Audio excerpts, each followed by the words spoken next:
What's up, everybody? It's Luke James, not the singer. If you're looking to get your music reviewed, you can hit up this email that's right here. But today I'm going to hit you up with my thoughts and opinions on this long-awaited album from Anderson .Paak called Oxnard. Now, as the title suggests, Anderson .Paak is a rapper, singer, and songwriter, basically a guy who can do everything, who's coming out of Oxnard, California. And I was very excited to check this one out because his last album, Malibu, is one of my favorite projects. He also did have that No Worries project out there called Yes Lord. That was dope as well, so this is a guy with a great catalog.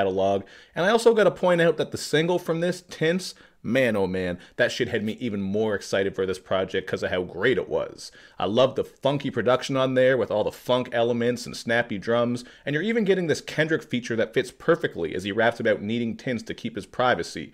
Really just a fun track that's catchy, great way to set this project up, and I actually think that's when Anderson .Paak is at his best, when he's doing that singing and also coming in on funky and or smooth groovy beats. You can also look to the song Petty to hear more of this, where he's dropping some of his best vocals over a very funky bass line, and even on the intro track, The Chase, we're getting a little bit of a blaxploitation vibe and some great vocal blends from Khadija. This is a great track, love these sounds from Anderson .Paak, and this intro track just makes you want to throw on your finest mink, which is exactly what Snoop says on the intro of the song Anywhere. He comes through with that very laid-back signature style that Snoop is known for. He also brings in some sing-songy flows as he goes in reminiscing about G-Funk and just the gangsta shit as you would expect. But then you get these vocal blends from Anderson .Paak and The Last Artful Dodger that are all out beautiful, man. This track is velvety smooth. I love the overall sound of it. And The Last Artful Dodger is an artist who I'm not very familiar with, so I'm definitely going to have to look into her work. I thought she killed it on here with her vocals, and it was also cool how they're bringing some references to classic R&B artists like 112 and even Drew Hill. As for other great features, you're getting J. Cole on Trippy. This is another very mellow track, and as is the case normally with J. Cole, I don't praise his albums, but goddammit, whenever he shows up on features, he snaps. We've heard this in plenty of instances, just like on Royce's album where he came through on Boblo Boat, and I liked what he was doing here because this is one of those lovey-dovey relationships-based sorts of tracks. He reminisces on looking up this old girl from his past on Facebook, something that I'm sure plenty of us can relate to, and Anderson .Paak comes through with a great performance as well, so this is one track that I would definitely list as one of my favorites. We also got to show love to Brother's Keeper, where we get another great feature, this time from Pusha T, and what he's going in about here is how his brother actually turned down a Clips reunion that would have made them millions of dollars. I think it was millions of dollars, something like that. It was a lot of money, but his brother Malice, who now goes by No Malice, has found religion and they're just on different roads in life. Pusha T talks about that a bit and how he still loves him because that's his brother. You're also getting this great guitar production on here that's very twangy, then on the end it mellows out and becomes a bit more smooth with Anderson .Paak vocals creeping in. So production-wise, there are a lot of great moments on this, and you do get some quality features as well. The other standout would be Q-Tip on the song Cheers. Again, this is a smooth and mellow track, and Paak and Q-Tip are just reminiscing on people that they've lost. Q-Tip in particular goes in about Phife Dawg and how he lost him and still sends flowers to his mom as well as his other lost homies' moms.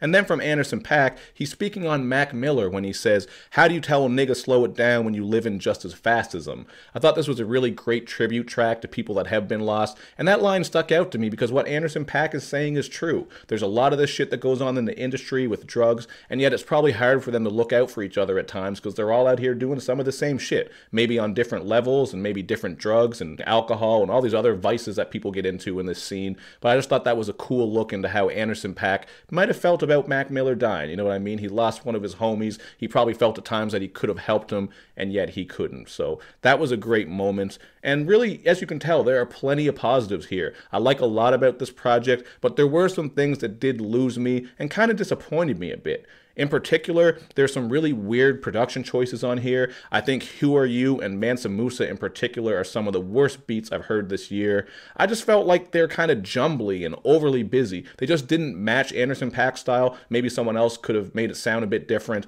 but I didn't like Anderson .Paak on these tracks. I thought the drums were kind of weak as well. It just sounded like they were supposed to be bangers, but in my opinion, they didn't really slap that hard. So I didn't like those two tracks.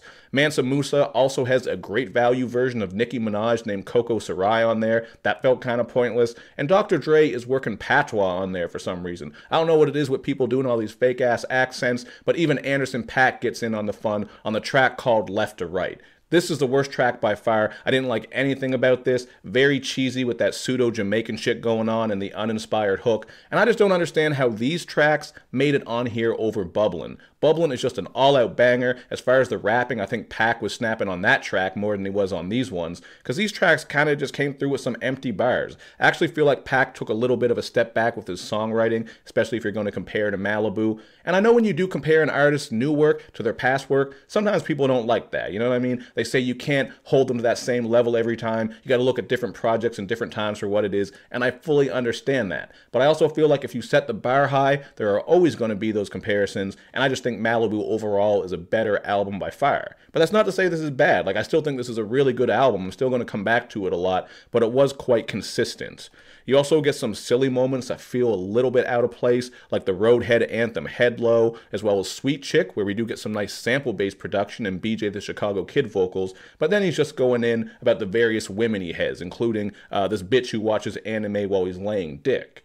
Another bad offender to me, and I'm probably in the minority here because I see everybody going crazy about this song, is 6 Summers. This one, I do appreciate the messages. You are getting some shit on here about Trump and gun control, so I see what he's doing, but I feel like it wasn't an overly cohesive track. It starts off with this more drab production that I wasn't into too much. That first verse doesn't really tie into the whole track at all, and that whole bit about Trump having a lesbian love child felt really forced to me, man. Wasn't a fan of that, but on the second half, it does get a little bit more cohesive and the sound is better. Has a smooth production on it, and Paak does go in about the gun control and a little more in-depth about Trump and his Twitter activities. So there are some moments on it. Sonically, it wasn't really clicking to me, and I don't think this song is going to bang for the next 6 summers like it claims, man. We're almost getting into the heart of winter here, or very soon we will be, and I'm already tired of the shit. So, you know, I didn't think this song was as great as they were saying on the damn song, but that's just my opinion, and as I said, a lot of people loved it. But overall, man, this was a really hard album for me to rate because there are a handful of tracks on here that I really like, but I just feel like the ups and downs are too much and it's not overly consistent. That whole run from Who Are You through Mansa Musa is just very shaky, including Savior's Road, which feels like it could have been a throwaway, but then that run from Brothers Keeper through Cheers is really dope. So I don't feel like this is overly consistent. I feel like Paak is at his best when he's singing and making that funky, groovy music with more live instrumentation, because some of the more synthy productions and some of the more rap-based shit that he was doing on here really didn't connect with me as much. I mean, obviously it has to do with how you feel about it. You might like him when he's rapping better than when he's singing. I don't know. But Bubblin' should have been on this shit, man. As far as rapping goes, I think that track was one of the best things he's ever done, so to leave it off was kind of a weird choice to me. But at the end of the day, I think I talked about every track here, and a 3.5 out of 5 is what I'm going to go with. I really didn't want to go this low for a Paak project, man. I'm a big Anderson .Paak fan. You've seen my other reviews, and I always praise almost everything that he does, but I didn't feel like this one was consistent enough. That's the thing I keep saying and coming back to. There are a lot of tracks on here that I wouldn't miss if they were cut, and, you know, that's just how I feel about it. But I'm sure you guys are going to let me know how you feel in the comments section. Make sure you do all that good YouTube and social media stuff as always. Show me love and show me lots of it. Thank you for watching, everybody. I will see you next time.